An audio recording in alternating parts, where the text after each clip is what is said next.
안녕하세요, 살빼남입니다. 아침은 하루를 시작하는 시간이죠. 이때 뭘 먹느냐는 굉장히 중요합니다. 이때 잘못 먹으면 하루 종일 식단 잘해도 살이 찔 수도 있습니다. 구독과 좋아요를 누르면 요요가 안 올지도. 일단 아침을 뭘 먹냐가 일단 중요한 게 아니고, 먼저 다이어트 할 때 아침을 꼭 먹어야 되는지부터가 아마 궁금하실 거예요. 그런데 이거 한번 좀 생각해 보실게요. 초등학생이 아침을 못 먹고 등교를 합니다.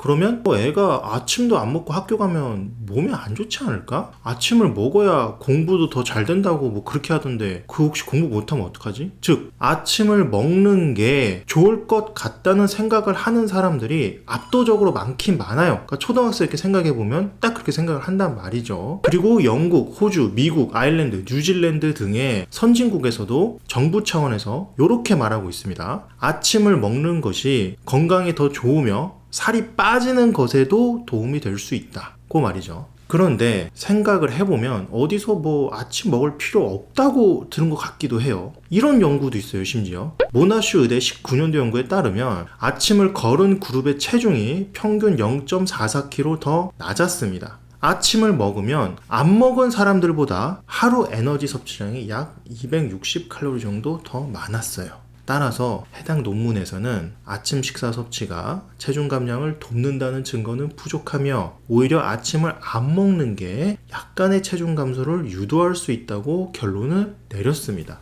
과연 누가 맞는 걸까요?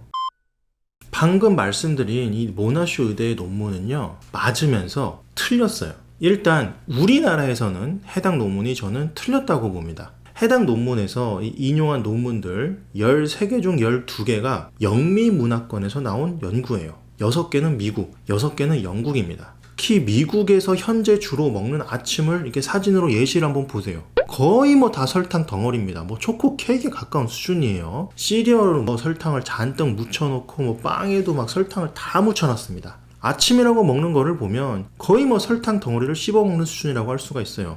해당 논문의 결론 자체가 아침으로 추가 칼로리를 섭취해서 살이 찐다는 건데, 저런 설탕 덩어리들만 골라서 먹으면 당연히 그럴만 합니다. 즉, 설탕 위주의 아침을 먹으면요, 다이어트와 건강에 해가 됩니다. 하지만 우리나라의 전통적인 아침 식사는 저런 것들과 좀 거리가 있죠. 우리나라에서 아침 식사를 하면 보통 뭐 밥에 뭐 국 하나, 뭐 계란 후라이 한 개, 김 싸 먹기도 하고 뭐 그렇게 먹잖아요. 저녁처럼 뭐 갈비찜이나 막 제육볶음 막 왕창 해가지고 아침에 먹는 사람은 없습니다. 우리나라 아침 식사는 보통 훨씬 간단하게 먹죠. 이렇게 우리나라 원래대로 먹으면 설탕 같은 첨가당 섭취는 굉장히 적어요. 그래서 그럴까요? 방금 모나슈 의대 연구와는 반대로 아침을 먹는 게 오히려 건강에 좋다는 우리나라 연구를 하나 보시죠. 연세대의 19년도 연구에 따르면 아침을 전혀 먹지 않는 사람들은 주 5회에서 7회 아침을 먹는 사람들에 비해서 동맥경화성 심혈관 질환 위험이 1.46배 더 높았습니다. 심지어 주 1회, 일주일에 한 번이라도 아침을 먹는 게 동맥경화성 심혈관 질환 예방에 도움이 됐어요. 특히 여성에게는 더 그랬습니다. 또 독일의 연구를 하나 좀 볼게요. 라이프치히 대학병원의 소아청소년과 21년도 연구에서는 아침을 규칙적으로 먹는 아이들은 아침을 안 먹는 아이들보다 BMI가 더 낮았으며 과체중 및 비만의 위험이 낮았습니다. 심지어 아침 식사를 집과 학교에서 2번 먹는 경우 2번 더 낮은 BMI가 나왔으며 비만 위험도 더 낮아졌어요.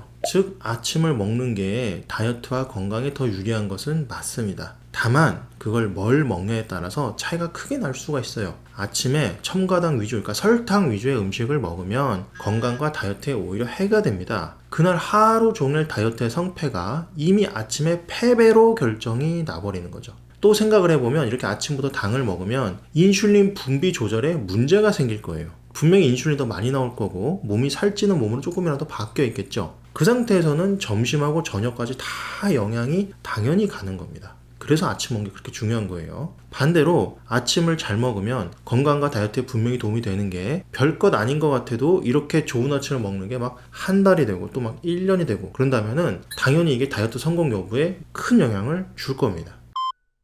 그러면 아침으로 당을 먹으면 왜 안 좋은지 좀 더 구체적으로 말씀을 드려볼게요. 상파울로 대학의 13년도 연구에 따르면 아침에 더 많은 당을 섭취한 그룹은 그렇지 않은 그룹에 비해서 점심 전에 배고픔을 더 강하게 느꼈어요. 그래서 점심 식사 때 평균 166칼로리를 더 섭취했습니다. 이건 왜 그러냐? 설탕이요, 혈당을 급격히 올렸다가 빠르게 떨어뜨리면서 배고픔을 유발해서 그렇다고 해요. 이와는 반대로 아침을 설탕 범벅으로 먹지 않고 골고루 먹은 사람들은 다른 결과가 있었습니다. 밀라노 대학의 17년도 연구에서는 단순 설탕을 먹은 사람과 다양한 음식을 먹은 사람을 비교했어요.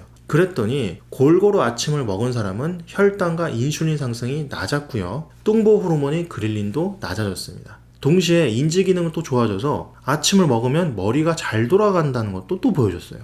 특히 식단에 단백질, 섬유질, 적당한 탄수화물이 포함된 균형 잡힌 아침 식사가 신진대사 건강과 인지 기능 모두에 유익할 수 있다고 결론을 내렸습니다. 즉, 아침을 먹을 때 당을 먹는 게 가장 큰 문제예요. 아침으로 당을 먹으면 오히려 살이 더 찌거나 건강에도 안 좋습니다. 반대로 아침에 단백질, 섬유질을 위주로 먹으면서 적당하게 탄수화물, 또 좀 건강한 복합 탄수화물 위주로 좀 먹어준다면 건강과 다이어트에 도움을 받을 수 있습니다.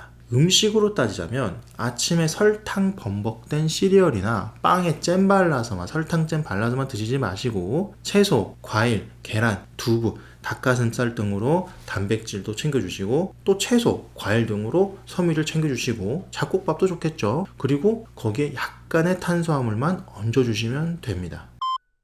그렇다면 아침을 어떻게 먹어야 될까요? 첫째, 아침은요, 소화 잘 되는 거를 먹는 게 좋습니다. 아침을 오랫동안 안 먹다가 처음 오랜만에 먹기 시작하면 굉장히 더부룩 답답한 느낌이 들어요. 특히 아침 먹은 게 점심 때까지 거북해서 점심을 못 먹는 경우까지 생깁니다. 그래서 처음 아침을 먹을 때는 소화가 잘 되는 걸로 드셔야 됩니다. 예를 들어 죽 같은 유동식이나 과일 등으로 간단하게 먹는 게 가장 좋을 수도 있고요. 이렇게 해서 점심 아침 먹는 게 익숙해지면은 그때 밥 같은 고형식으로 천천히 바꿔주셔도 됩니다. 물론 유동식으로 계속 드셔도 되긴 돼요. 둘째, 적당량으로 조금만 먹어야 됩니다. 아침을 너무 배부르게 먹으면요, 점심 먹는 거에 영향을 줄 수도 있고, 또 소화시키는데 에너지가 소비되면서 몸이 빠르게 피곤해질 수도 있어요. 그리고 셋째, 내가 먹을 수 있는 것을 미리 챙겨놓고 드세요. 아침에는 순대나 생선 냄새를 맡으면 못 먹는 경우 많잖아요. 따라서 자신의 취향이나 기호를 잘 생각하셔가지고 내가 아침에 먹을 수 있는 거를 미리 생각해 보시고 좀 연구를 하셔야 됩니다. 마트 가서 좀 찾아보고. 그리고 현대인에게 아침은 무척 소중한 시간이죠. 잠도 최대한 자야 되고, 또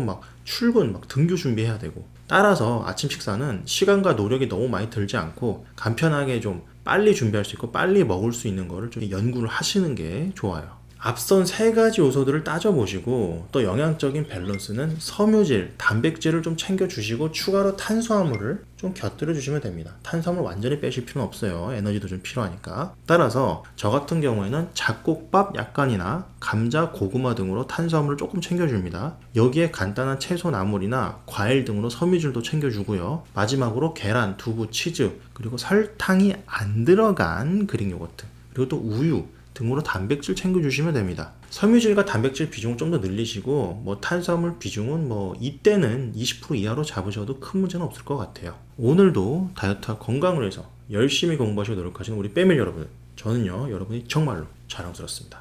이상 여러분의 다이어트 가이드 살빼남 그리고 브로콜리였습니다. 감사합니다.